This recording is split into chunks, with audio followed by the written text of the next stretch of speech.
Hi, today I'm going to teach you about some of the organizational structures taught in our business textbooks, Unit 2.2. This diagram shows the level of responsibility and authority versus the level of command in a business. As we can see, those at the top of the business have the most authority and responsibility, and for example, the finance director being in charge of all the financial aspects of the business. There's a small command for these at the top of the business, as a large number of people having responsibility and authority would lead to chaos within the business. On the other hand, those at the bottom of the pyramid have little responsibility and authority, but there is a great command for them. This category would include all the other employees, which are such as the technicians, cleaners, office staff, etc. In diagram number 2, we see that the managing director has a narrow span of control. This business can be considered to be a tall structure, and thus there will be quicker communication between smaller teams, and these smaller teams are easier to manage and control. There are many layers in the organization, which leads us to the different levels of hierarchy seen in this diagram. Through using a hierarchy structure, departments, such as the production department and the marketing department, have been established. This organization can improve coordination and productivity of the workforce, and create a sense of belonging in the workplace, thus acting as a form of motivation. On this slide, there's a diagram of a tall hierarchy and a flat hierarchy. As you can see, the tall hierarchy takes the form of a taller and narrower triangle, whereas the flat hierarchy takes the form of a shorter and wider triangle. This shows that the tall hierarchies have more levels of hierarchy, with a narrow span of control, and the flat hierarchies have little levels of hierarchy, with a wide span of control.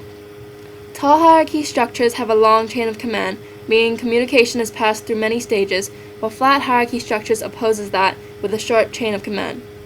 If a company were to change from a tall hierarchy to a flat hierarchy, delayering, also known as downsizing, would have to take place. Delayering is the process of removing one or more layers in the hierarchy in order to flatten out the organizational structure, while downsizing is to reduce the size of the core workforce. This will widen the span of control and reduce the numbers of layers of management. These two diagrams are similar to the diagrams we saw previously, as they show a contrast between a tall hierarchy business with a narrow span of control and a flat hierarchy business with a wide span of control. The diagram above, the one with the wider span of control, has the advantage of keeping costs under control as there are less managerial positions in the firm. The diagram below, the one with the narrow span of control, has the advantage of easier communication with the subordinates, as smaller groups tend to have less tension and conflict. This is a diagram of a centralized or entrepreneurial structure. In a centralized structure, the vast majority of decision-making is performed by a very small number of people, and they're usually the senior management team.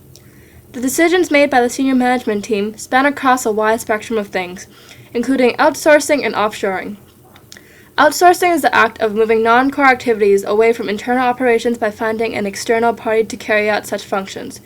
Offshoring is an extension of outsourcing, and it involves relocating business functions and processes overseas.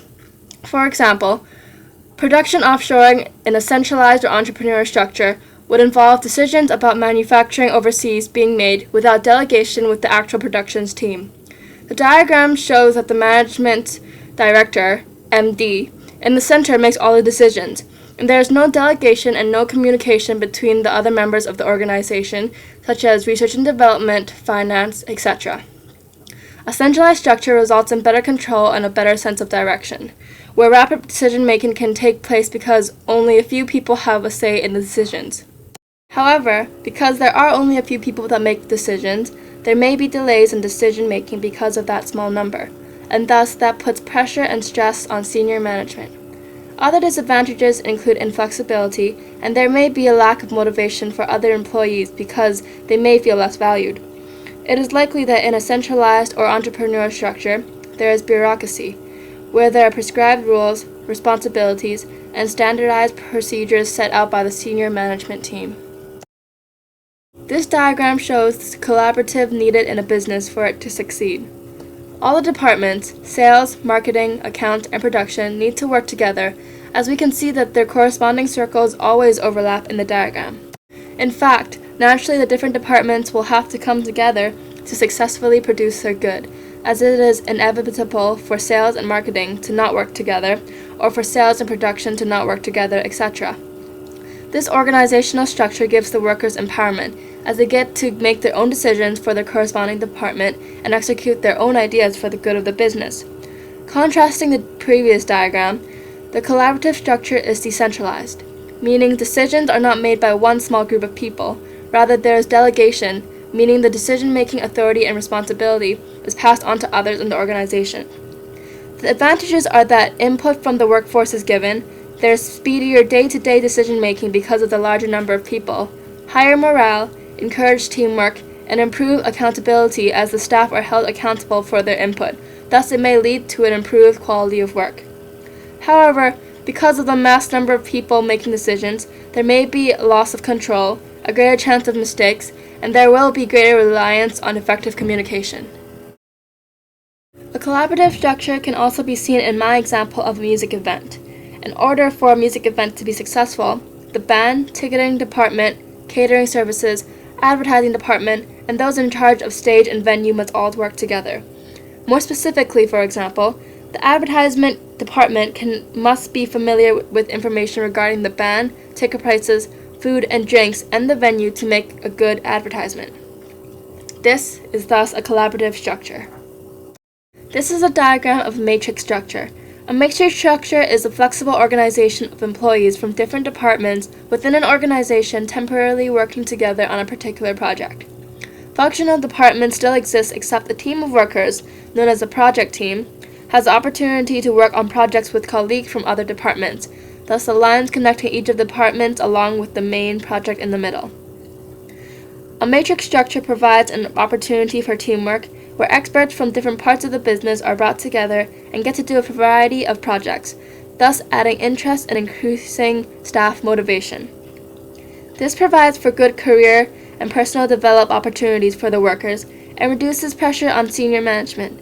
However, there may be a conflict of interest between those who are working together, and because these teams are formed only on a temporary basis and team members are not required to get along with each other, tension and conflict may arise, resulting in a bad end product. Project managers will definitely have a difficult task in controlling these members. Although there is the chance for conflict, there is also the opportunity for an informal organization to develop. An informal organization consists of people who have become friends or share similar interests. There are 3 types. Advice networks, where guidance to help solve problems is shared amongst each other. Trust networks, where people rely on each other's loyalty, dependability, and trustworthiness. And finally, communication networks, where people talk on a normal basis as friends. Informal organizations bring motivation, communication amongst the different faculties or departments, and helps with decision making. That was my broadcast on 2.2's organizational structures. I hope it was helpful or you learned something. Thank you.